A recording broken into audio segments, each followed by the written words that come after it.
আর BJP কর্মীর দোকান ভাঙচুরের অভিযোগ সামনে আসছে, পাশাপাশি বিজেপি কর্মীকে মারধরেরও অভিযোগ উঠে আসছে। তৃণমূল আশ্রিত দুষ্কৃতীদের বিরুদ্ধে অভিযোগ উঠে আসছে। বাঁকুড়ার কোতুলপুরের মাধবগঞ্জের ঘটনা, সেই ঘটনার সিসিটিভি ফুটেজ আপনাদের সামনে তুলে ধরছি, যেখানে দেখছেন যে বিজেপি কর্মী সমর্থকদের মারধরের অভিযোগ, আর এই অভিযোগ সরাসরি উঠছে শাসক দল তৃণমূল আশ্রিত দুষ্কৃতীদের বিরুদ্ধে।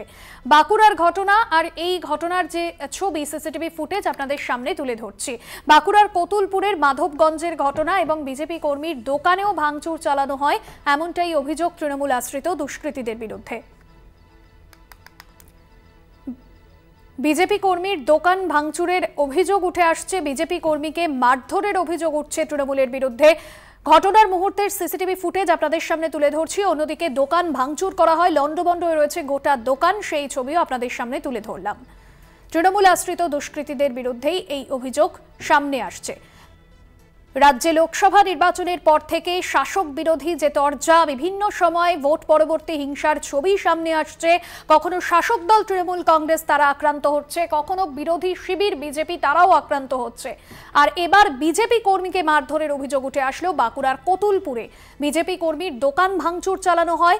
সিসিটিভি ফুটেজ আপনাদের সামনে যেরকম বেশ কিছুক্ষণ আগে তুলে ধরলাম, দোকানের সেই ছবিও আপনারা দেখছেন, লন্ডভন্ড গোটা দোকান। তৃণমূল আশ্রিত দুষ্কৃতীদের বিরুদ্ধেই এই অভিযোগ সামনে আসছে। বাঁকুড়ার কোতুলপুরের মাধবগঞ্জের ঘটনা। মফিজুল হুদা রয়েছেন আমাদের সঙ্গে ফোন লাইনে। মফিজুল, ঠিক কি কারণে হামলা চালানো হয় বিজেপি কর্মীকেই, কেন মারধর করা হয়? দেখো, কোতুলপুর বিধানসভা জুড়ে লাগাতার বিজেপি কর্মীদের উপরে আক্রমণ নেমে এসেছে বলে বিজেপির অভিযোগ। লোকসভা নির্বাচনে কোতুলপুর বিধানসভায় তৃণমূল কংগ্রেস জয়লাভ করতে পারেনি, তার ফলেই এই আক্রমণ বলে বিজেপির অভিযোগ। গতকাল বিজেপির এক কর্মীর দোকানে হামলা চালায় তৃণমূলের আশ্রিত দুষ্কৃতীরা বলে বিজেপির তরফ থেকে অভিযোগ। তবে সমস্ত অভিযোগ অস্বীকার করেছে তৃণমূল কংগ্রেস। তাদের দাবি এটা বিজেপির গোষ্ঠীদ্বন্দ্বেরই ফল, এর সাথে তৃণমূলের কোনো যোগসাজশ নেই। একদমই। তৃণমূলের পক্ষ থেকে কি অভিযোগ আসছে পাল্টা?